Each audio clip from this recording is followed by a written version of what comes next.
Back to my channel to new blog. দেখতে থাকুন আজকের শুক্রবারের ব্লগ। এই গানটা গেয়ে না আমাদের মধ্যে আবার সব এনার্জিটাকে জাগিয়ে দিয়েছে। এটাই একটা পারফর্মারের কাজ। দেখলাম যে তোমার ইয়োডলিং ক্ষমতা, তোমার the grit আনার যে ক্ষমতা, the performance level is awesome. Ayantika তুমি থাকো কোথায়? আমি বেহালায় থাকি। বেহালায় থাকো, তাহলে মানে তোমাকে পাওয়া যেতে পারে রেকর্ডিং এ। ভালো। গুড মর্নিং, সুপ্রভাত, হ্যাপি ফ্রাইডে, হরে রাম।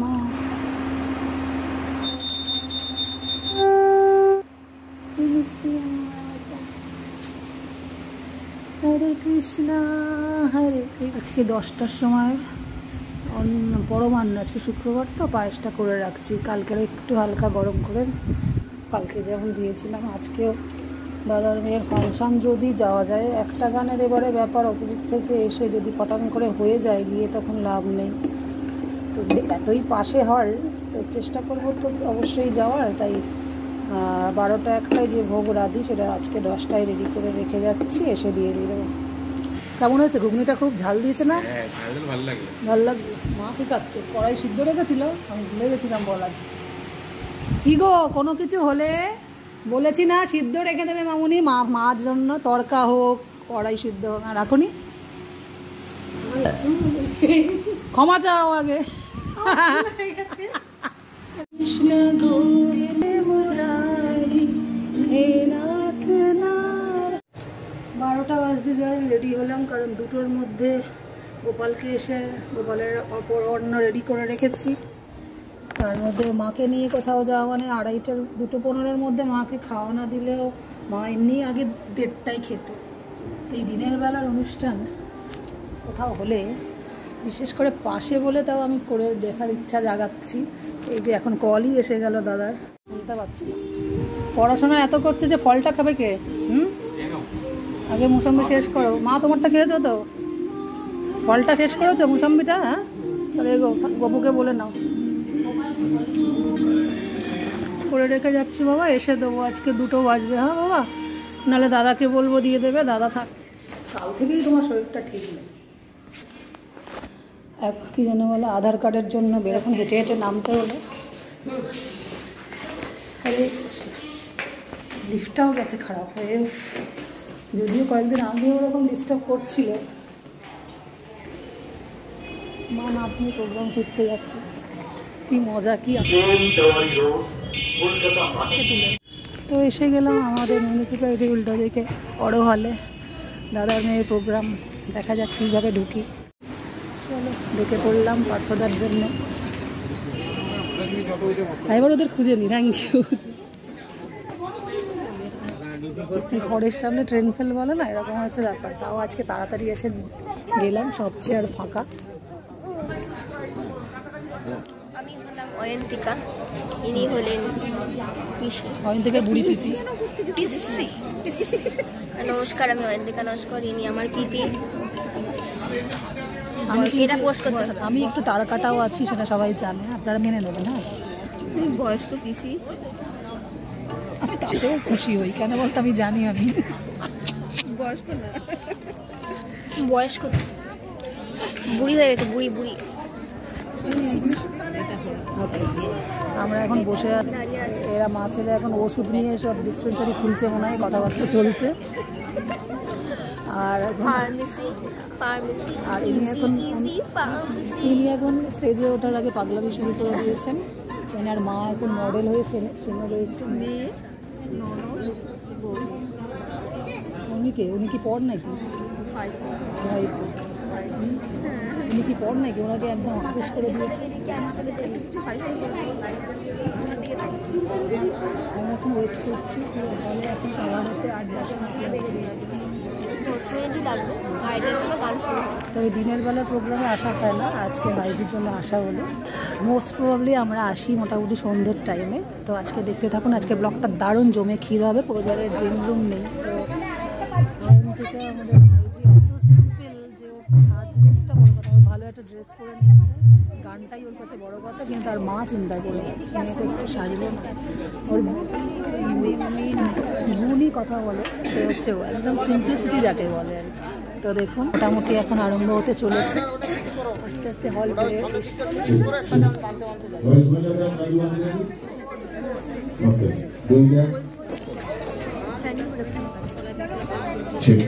মা তুমি একটু কভার করে বসো, তোমার আবার এসিতে তো এই জায়গাটা সামনে এসি।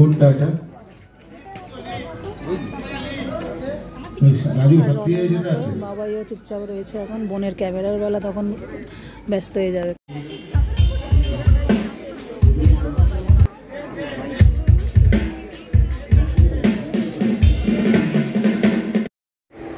ভাইজিটার সত্যি কথা প্রোগ্রামের দিন করে ঠান্ডা লেগে থাকলে কি আর করা যাবে, প্রোগ্রাম তো জমিয়ে ক্ষীর করতে হবে, তাই বৌদি তাড়াতাড়ি করে ওকে ওড়না দিয়ে একটু কভার করার চেষ্টা করছে গলায়।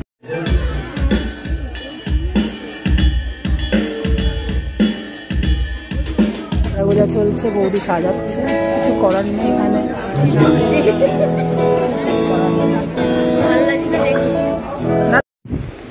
আর ও এত সিম্পল যে লিপস্টিক ছাড়া কিছুই সাজে না। আর এখানে গ্রিন রুম নেই আমাদের এই দমদম ক্যান্টনমেন্টের অরো হলে, তো সবাই নাচের শিল্পীরা সেজে এসছে, টুকটাক কয়েকজন মারা সাজিয়ে দিচ্ছে, আর বৌদিও তার মেয়েকে একটু লিপস্টিক পরে একটু চুলটা করে দিচ্ছে। তার পাশে দাদাকে একটু দেখিয়ে নিল, বাবা দেখো তো ঠিক আছে কিনা, পিপি একটু দেখো তো ঠিক আছে কিনা। ও আমারই মতো একটু লিপস্টিক পরলেই যথেষ্ট। তো অরো হলে আগে যখন প্রোগ্রাম হতো তখন আমি টুক করে ঢুকতাম সন্ধেবেলা, কিন্তু এদের অনেক আগে থাকতে বলে রেখে অনেক কিছু সব চললো টললো, কিন্তু আসল জমজমিয়ে অনুষ্ঠান শুরু হতে হতে সেই 8:30 9টাই বাজলো। আমি 7:30 যেতে পারলেই ভালো হতো। তো দাদা তো সবাই আমরা খুব টায়ার্ড হয়ে গেছি, আর দাদাই মেয়েকে তৈরি করে একটা সবসময় টেনশনে থাকে, একটা বোঝা গেলে চোখের সামনে আরও দেখলাম, অন্য সময় তো শুনি। তো কখন হবে মেয়েটার মাঝে মাঝেই ঠান্ডা লেগের গলাটা কেমন হয়ে যাচ্ছে ভাবছে, এটা চিন্তা করে না, কিন্তু আলটিমেটলি রেজাল্টটা দারুণ হতে চলেছে, সেটা আপনারা ব্লগের লাস্টে আরও দেখতেই পাবেন। তো আর মায়ের দায়িত্ব মানে বৌদির দায়িত্ব হচ্ছে তাকে তাড়াতাড়ি করে একটু জাস্ট টাচ আপ করা, একটুখানি লিপস্টিক পরিয়ে দেওয়া। হ্যাঁ, এই হচ্ছে কথা। মোটামুটি আমাদের এই চলছে নানা রকম যা যা প্রোগ্রামের আগের মুহূর্তগুলো চলে। তো সবারই কিছু কিছু ক্যাপচার করব, সবার প্রচুর গান নাচ সব কিছুতে আমার ক্যামেরা ভিডিও করলেও আমাকে কপিরাইট ক্লেমের জন্য সবটা শোনানো যাবে না, কিছুটা ভাইজিটটা শোনাবো, তাও সেটা কপিরাইট ক্লেমের জন্য পুরো কোনো দিনই শোনানো যায় না। এইসব ব্যাপারগুলো থাকে, ডেলি ব্লগ যারা করেন তারা জানেন। তো এই চলছে আপাতত, লাস্টেরটুকু আর একটু বাকি রয়েছে।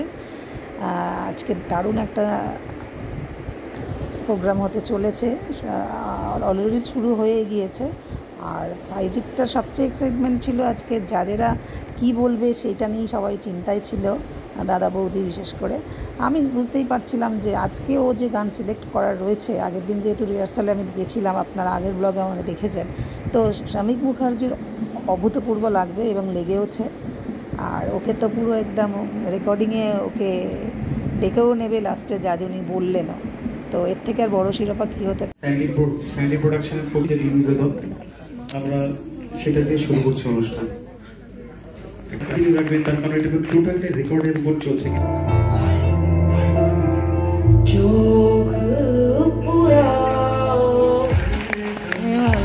কিন্তু পায়েসের ক্ষেত্রে গরম করার দরকার নেই, উল্টে ঠান্ডা হয়েছে বেশ ভালোই। তো আজকে আর ভালো জামা কাপড়টা ছাড়লাম না, শাড়ি পরেই গোপালকে পরমান্ন পায়েসটা দিয়ে দিই। তো মাঝখানে দুপুরের টাইমে আমি ভাবলাম না, ওদের তো লাঞ্চ ব্যাগ পাবে, আমি আর মা তো 6 জন মিলে তো আর লাঞ্চ ব্যাগ দেয় না কোথাও থেকে, তো সেই জন্য আমরা চলে এলাম। আর আমাদেরও না হলে খাবারগুলো নষ্ট হবে, তো ভাবলাম গোপালের তো ইচ্ছা করেই আমি বুদ্ধি করে রেখেছিলাম আজকে পায়েসের দিন, তো পায়েসটা দিয়ে আবার যাব। রোদটা লেগে যাচ্ছে, মাথা যন্ত্রণা করছে, তবুও প্রোগ্রাম দেখার একটা উৎসাহে রয়েছি। তো এখন গোপালকে ভোগ দিয়ে আবার তখন বেরিয়ে যাব 2:30টার মধ্যে। শাড়ি ছাড়লাম না এই কারণে যে আবার দৌড়াতে হবে 25-30 মিনিটের পরই, তো মাও ছাড়েনি, বসে রয়েছে। ওই যে দিয়ে ও বাবু স্নানে গেল, ঝোলটা ভাগ্যিস আর ক মিনিট, তাও শান্তি। খেতে চেয়ে ও কাজের সবার কাছে আগে ফোন থাকতে, এই নতুন মামনির কাছে নেই রে বাবু, তোর দো। টাটা। হ্যাঁ চাবি নিয়ে রেখেছিল গপু, টাটা বাবা। আজকে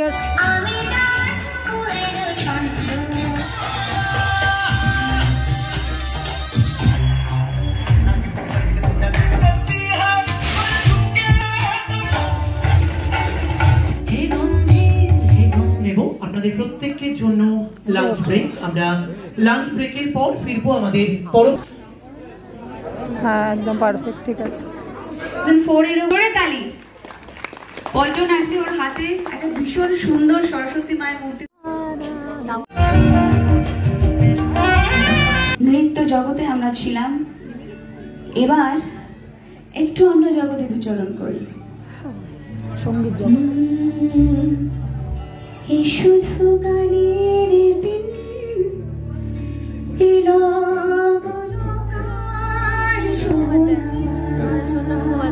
আমাদের সন্ধ্যা মুখোপাধ্যায়। হালকা একটু রিভাব দাও গো। আমাদের সুখ দুঃখে, আমাদের আনন্দে কষ্টে সবটা মিলে এই গান রয়েছে, বুঝছেন? তারা ভীষণ গুণী মানুষ, আমাদের কলকাতাতেই শুধু নয়, ওনাদের নাম ভারতবর্ষে আমরা সবাই জানি। এত বিচক্ষণ, এত গুণী শিল্পীরা আজকে এখানে রয়েছেন। সমীর স্যারকে আমি চাইবো, Shamid, yep. Thank you, sir. Sorry. Please come on the stage, sir.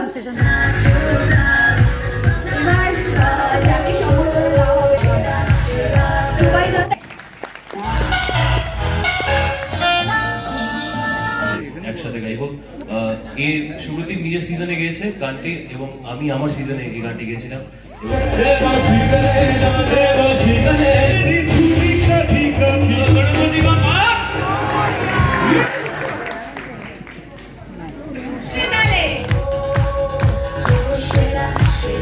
Mondal, তোমরা প্লিজ স্টেজের সামনে চলে এসো।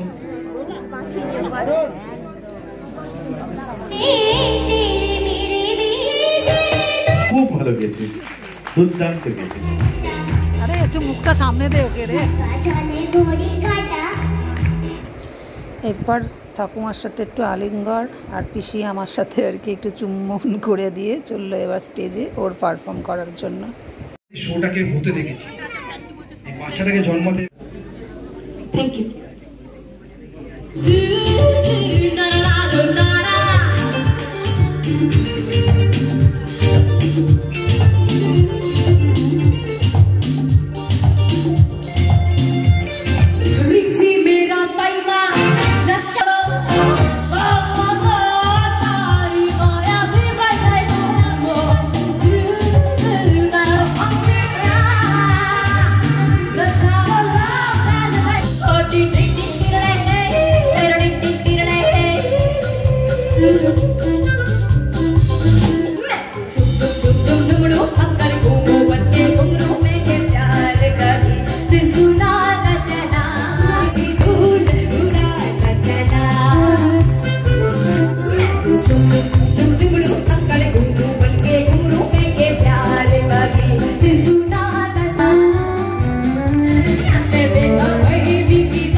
ও কিশোরের ভক্ত না, তাহলে এই পারফরমেন্সটা আমরা মিস করতাম।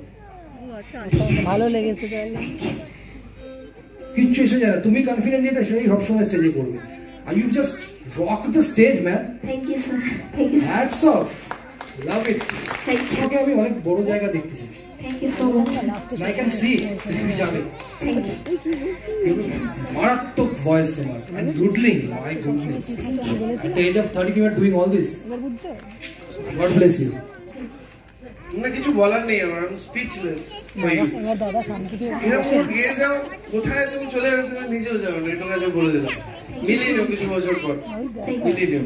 দারুণ দারুণ, অসাধারণ। তালি হবে ওর গানে, এনার্জি বলতে তালি হবে। আসছি কেন বলো তো? কেননা তুমি গানটা গেয়ে না আমাদের মধ্যে আবার সব এনার্জিটাকে জাগিয়ে দিয়েছো। Thank you so much. এটাই একটা পারফর্মারের কাজ। ভুল ভাল ঠিক ঠাক মানে এরকম ভাবেই আমি বললাম, বুঝেছো? তো এই এতগুলো কথা বেরোচ্ছে কেননা তোমার পারফরমেন্সের পরে। তোমার একটা পারফরমেন্সের কমান্ড আছে, তোমার গাওয়াতে কমান্ড আছে।